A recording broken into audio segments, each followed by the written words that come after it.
Hey everybody, we're going to talk about rewriting expressions today.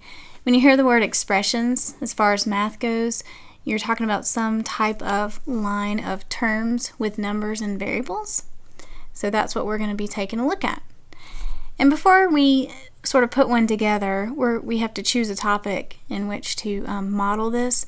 So we're going to talk about percent increase and decrease and then show how to use that to form an expression.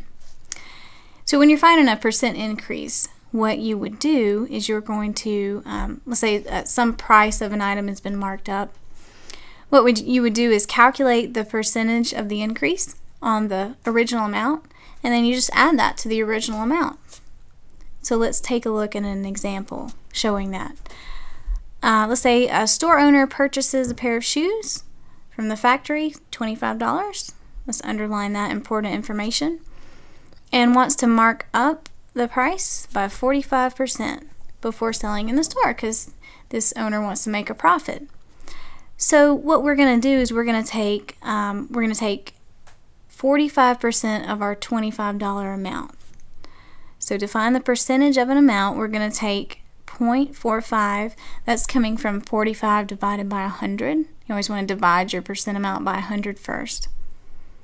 Multiply by $25. Okay, let's see what that gives us. Type that in. We'll get $11.25. And so that's what we're going to add to the original amount before we sell it in our store. So $25 plus $11.25 going to give us $36.25. So we can make a little bit of a profit there. Get that decimal in there on our shoes. Alright, to calculate similarly a decrease, let's say something is going down by a certain percentage. Again, we would take the percentage of the amount, do that by multiplying, and then subtract from the original amount. Alright, so we're going to see a quick example of that. Same store owner is coming to the end of a certain season and needs to get rid of shoes quickly to bring in the new season of shoes. So let's say he wants to discount them now.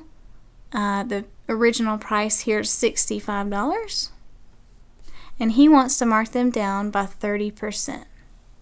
So what we will do is we will find that percentage, 30% of $65, the same way, and then subtract it from our $65 to get the new amount he needs to sell them at.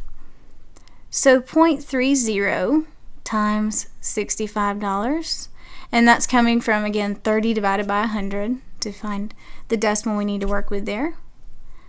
That's going to give us $19.50. So this is the amount we're going to want to take off from the original price. So doing that, let's find out our discounted price. $65 minus $19.50. Get our 9 in there. We'll come underneath and write that. $45.50.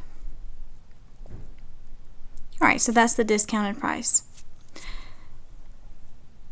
So looking at those processes, that's going to help us when we're writing an expression from a real situation. Because what we want to do to be able to find the percent increase or decrease amount in any situation, we could form an expression so that we could substitute any value in to find the correlating value. Write the expression for this situation. Let's say this is the problem we're coming across. Marking down the original price by 30%. Let's say we want to mark down a price by 30%. So let's think about what we did and put that into the expression. Let x equal the original price and y equal the new price. Okay? Sometimes they will tell you which variables to use here and sometimes they won't, but you can choose any two letters to represent your two items. Alright, so in our process, if you recall, we multiplied the percent by the amount and subtracted that from the original amount. So let's think about this. Y represents our new price. So Y is going to be calculated by doing just that. X is our original price. Okay? And we are marking down, we are subtracting 30%. Remember we took the decimal value for that, 0.30, times the original price to find that new price. So this is an expression formed out of what we did earlier. Now, if we want to make this look a little bit better, we can simplify. You can always add like terms if they've got the same variable. So let's do that. We've got 1x is basically what we've got here, minus 0.3x. So if I take that 1 minus 0.3, I'm going to have 0.7x. So this is going to represent your new price. And if you think about that, that is correct, because if you're marking down 30%, you're actually just paying 70% of the original price. 100% minus 30 is 70%.